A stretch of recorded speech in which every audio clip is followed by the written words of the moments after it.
মাত্র 2 টুকরো চিকেনের পিস দিয়ে সকলেই বাড়িতে ডিনারটা সেরে ফেলতে পারবেন। দেখুন 2 টুকরো চিকেন নিয়েছি, আধখানা ক্যাপসিকাম, একটা পেঁয়াজ, 10-12 কোনা রসুন আর একটা নিয়েছি টমেটো।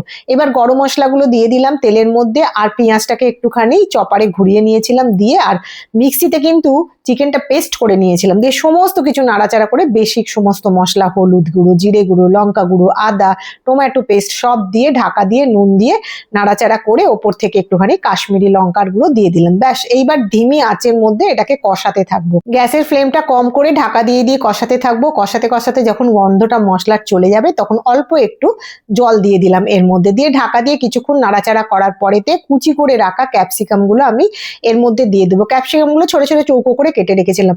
অসম্ভব সুন্দর খেতে হয়, আর ওইটুকুনি একটা 2 টুকরো চিকেন দিয়ে যে এত সুন্দর রান্না হয় আর সবাই চেটে পুটে খাবে যদি একবার এইরকম ভাবে বানান। দেখুন ড্রাই হয়ে গেছে, এরপর ধনেপাতাটা ছড়িয়ে দিলাম, দিয়ে এইবার গরম গরম রুটি, পরোটা যে কিছুর সঙ্গে সার্ভ করে দিন, সঙ্গে একটু পেঁয়াজ দিয়ে দেবেন, তাহলেই হয়ে যাবে।